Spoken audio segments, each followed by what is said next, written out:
కేదార్నాథ్ జ్యోతిర్లింగం మరియు శివునితో గల సంబంధం. సద్గురు.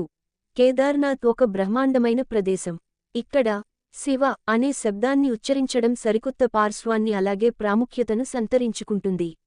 ఇది ఈ శబ్దం కోసం ప్రత్యేకంగా సిద్ధం చేయబడిన ప్రదేశం. మనం శివ అనే పదాన్ని ఉచ్చరించినప్పుడు అది సృష్టించబడని దాని యొక్క స్వేచ్ఛ, సృష్టించబడని వ్యక్తి యొక్క విముక్తి.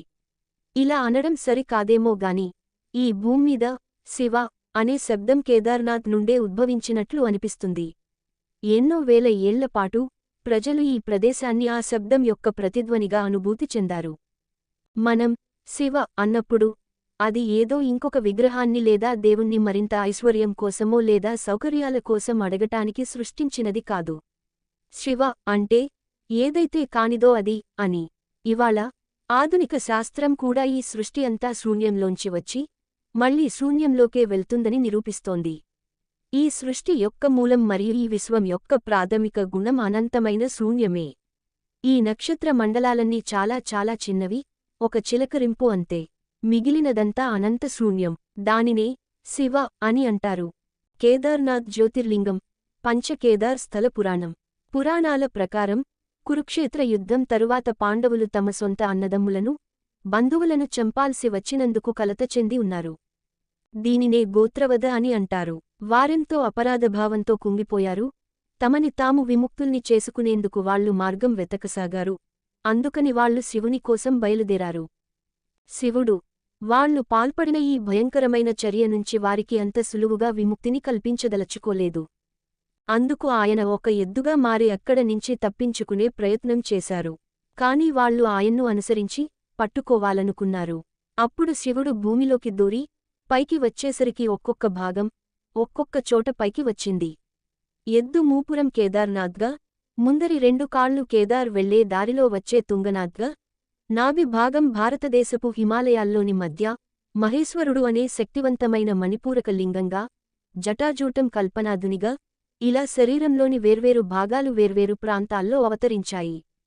ఈ వివరణ అంతా మన శరీరంలో 7 చక్రాలకి సంబంధించింది. ఈ ఆలయాలన్నీ మానవ శరీరంలా అమర్చబడ్డాయి. ఇది ఒక భారీ శరీరాన్ని సృష్టించేందుకు చేసిన ఒక గొప్ప ప్రయోగం. అలాంటిది ఒకటి భారతదేశపు హిమాలయ ప్రాంతంలో జరిగింది. ఇంకొకటి పశ్చిమ దిశగా పయనించి నేపాల్ ప్రాంతం మొత్తాన్ని అలాంటి శరీరంగా మార్చే ప్రయత్నం చేశారు. కేదార్నాథ్ జ్యోతిర్లింగం తన్మయంలో ముంచే శక్తుల మిశ్రమం. కేదార్నాథ్ చాలా తన్మయంలో ముంచే శక్తుల మిశ్రమం. ఇది వేలాది యోగులు ఇంకా అన్ని రకాల కార్మికుల నిలయం. నేను అన్ని రకాలని అన్నప్పుడు మీరు అలాంటి వారిని ఊహించనేలేరు. వీళ్లు ఎవరికీ ఏమీ నేర్పించడానికి ప్రయత్నించని వ్యక్తులు. ప్రపంచానికి తమను తాము ఎలా అర్పించుకుంటారంటే తమ శక్తులు, తమ మార్గం, తమ పని అన్నింటినీ ఈ ప్రదేశంలో ఒక నిర్దిష్ట పద్ధతిలో వదిలేస్తారు. మీరు ఆధ్యాత్మిక మార్గంలో ఉన్న వ్యక్తి గురించి ఆలోచించినప్పుడు ఒక నిర్దిష్టమైన ప్రవర్తన, బట్టలు లేదా మాటలతో కూడిన ఒక నిర్దిష్టమైన చట్రంలో వాళ్లు ఉంటారని ఊహించుకుంటారు. కాని ఇది కేవలం అలాంటి ఆధ్యాత్మిక వ్యక్తులతో నిండిన నేల కాదు. మీ అవగాహన విధానాలకు సరిపోయే వాళ్లు ఉన్నారు. కాని పూర్తిగా మొరటుగా ఉండేవాళ్లు ఎంతోమంది ఉన్నారు. వారిని మీరు ఎప్పటికీ ఆధ్యాత్మికులుగా గుర్తించలేరు. అయితే వీళ్లు సృష్టిలోని అత్యున్నత శిఖరాలను అధిరోహించి ఉంటారు. మనం యోగి అని అన్నప్పుడు ఒక నిర్దిష్టమైన ప్రవర్తన లేదా నైతికత కలిగి ఉన్న వ్యక్తి అని చెప్పట్లేదు. ఒక యోగి జీవితంతో పూర్తిగా అనుసంధానంలో ఉంటాడు. ఎంత అనుసంధానంతో ఉంటాడంటే అతను తన జీవాన్ని విచ్ఛిన్నం చేసి తిరిగి మళ్లీ యథాస్థితిలో పెట్టగలడు. ప్రాథమిక జీవం మీరే. కేదార్నాథ్ తీర్థయాత్ర మీరు దాన్ని పూర్తిగా విచ్ఛిన్నం చేసి తిరిగి మళ్లీ యథాస్థితిలో పెట్టగలిగితేనే మీరొక యోగి అవుతారు. అలాంటి అద్భుతమైన వ్యక్తులు ఎందరో ఉన్నారు. కేదార్నాథ్ తీర్థయాత్ర ఆధ్యాత్మిక ఎదుగుదల కోసం పరితపించే వ్యక్తికి కేదార్నాథ్ అనేది ఊహకి అందనంత గొప్ప వరం. దాన్ని వివరించడం చాలా కష్టం. చెప్పాలంటే అది ఒక రాయి మాత్రమే. కాని కొన్ని వేల సంవత్సరాలుగా ఎంతోమంది జ్ఞానులు ఇక్కడ నివసించి వారి శక్తితో దీన్ని ఇలాంటి ప్రదేశంగా మార్చారన్నదే విశేషం. ఇక్కడ ఎంతోమంది యోగులు తమ శరీరాన్ని విడిచిపెట్టారు. దీన్ని తప్పకుండా ప్రతి ఒక్కరూ అనుభూతి చెందాలి. భారతదేశంలో పుట్టినందుకు వార్ధక్యం రాకముందే శరీరం సహకరిస్తున్నప్పుడే మీరు కనీసం ఒక్కసారైనా హిమాలయాలకు వెళ్ళాలి. కేదార్నాథ్ జ్యోతిర్లింగ మందిరం మరియు ఆది శంకరాచార్యులు ఆది శంకరులు గొప్ప హేతువాది, భాషాశాస్త్ర మేధావి. ఆయన జీవించిన అతి తక్కువ కాలంలోనే ఆయన దేశమంతటా కాలిబాటన తిరిగారు. శంకరులు కలడి అనే గ్రామంలో జన్మించారు. కలడి అంటే పాదాల కింద అని అర్థం. దక్షిణ భారతదేశంలో మనం భారతమాత పాదాల చెంత ఉన్నాం. భారత్లో మనం ఎప్పటినుంచో దైవం పాదాల చెంత ఎలా ఉండాలో నేర్చుకున్నాం. దేవుని పాదాల చెంత ఉండడం వల్ల మనం పరిణితి చెంది వికసించగలిగాం. మనది ఆడంబరాలకు పోయే సంస్కృతి కాదు. ఇది సహజ స్వభావంగా దైవభక్తి కలిగిన సంస్కృతి. అంతా మిథ్య అన్నారు ఆది శంకరులు. మిథ్య అంటే మాయ అని, ఉన్నది ఉన్నట్టుగా చూడకపోవడం. ఇక్కడ మీరు ఒక దృఢమైన శరీరంగా ఉన్నాగాని రోజూ మీరు తినే ఆహారం, త్రాగే నీరు, పీల్చే గాలి వల్ల శరీరంలోని ప్రతి కణం మార్పు చెందుతూనే ఉంది. అంటే కొంత కాలానికి మీకొక కొత్త శరీరం వచ్చేస్తోంది. కానీ మీ అనుభూతి దృష్ట్యా అది మునపటి శరీరంలాగే అనిపిస్తుంది. అదే మాయ. అదే విధంగా మీరు పంచేంద్రియాల ద్వారా గ్రహించేది కూడా పూర్తిగా వాస్తవానికి భిన్నమైనదే. అదే మాయ. ఇదే ఆది శంకరులు చెప్పినది. కాశీలో ఒకనాడు శంకరులు తెల్లవారుజామునే స్నానం చేసి గుడిలోకి వెళ్తుండగా ఒక చండాలుడు అడ్డు రావడం గురించి ఒక కథ ఉంది. చండాలులు అనేది ఒక కులం. వారు శ్మశానవాటికల నిర్వహణ చేసేవారు. వారిని అతి నీచ కులానికి చెందినవారిగా, ఎదురొస్తే అశుభంగా చూసేవారు. వారిని చూస్తే మృత్యువు వస్తుందని ఒక మూఢనమ్మకం. ఎవ్వరూ వారితో కలవకుండా వాళ్లను దూరం పెట్టేవారు. ఆ చండాలుడు ఎదురు రాగానే శంకరులు జరుగు అన్నారు. దానికి అతను అక్కడే నిలబడి, ఎవరు జరగాలి, నేనా లేక నా శరీరమా అని అడిగాడు. ఆ మాట శంకరులకి సూటిగా తగిలింది.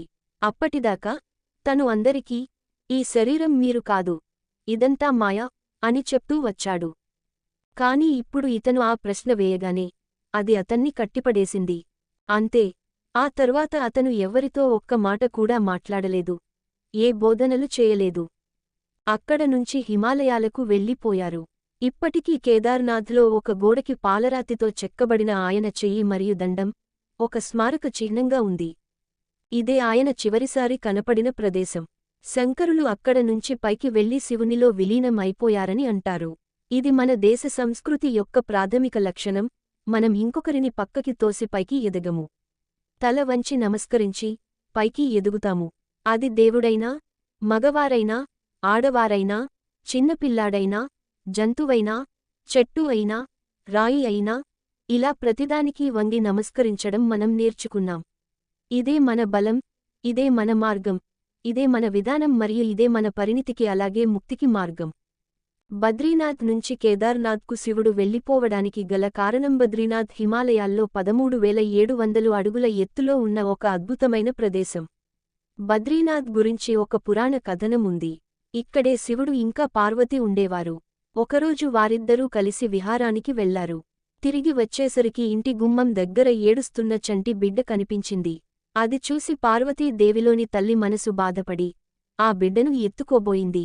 శివుడు ఆమెను ఆపి, ఆ బిడ్డను ముట్టుకోవద్దు అన్నాడు. దానికి పార్వతి, ఎంత క్రూరత్వం! అలా ఎలా అంటారు అంది. అందుకు శివుడు, ఇది సరైన బిడ్డ కాదు. తనంతట తాను ఎలా గుమ్మం దగ్గరకు వచ్చింది? చుట్టుపక్కల ఎవరూ లేరు. మంచులో ఎక్కడా తల్లిదండ్రుల అడుగుజాడలే లేవు. ఇది బిడ్డ కాదు అన్నాడు. కాని పార్వతి, అదంతా నాకు తెలియదు.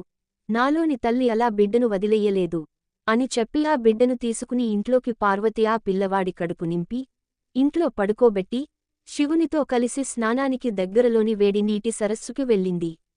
వారు తిరిగి వచ్చేసరికి తలుపులు లోపలి నుండి గడియ పెట్టేసి ఉన్నాయి. తలుపులు ఎవరు మూశారు అని పార్వతి ఆశ్చర్యపోయింది. దానికి శివుడు, ఆ బిడ్డను తీసుకురావద్దని నేను చెప్పాను. వాడు ఇప్పుడు తలుపులు మూసేశాడు అన్నాడు. పార్వతి, ఇప్పుడు ఏం చేద్దాం అంది.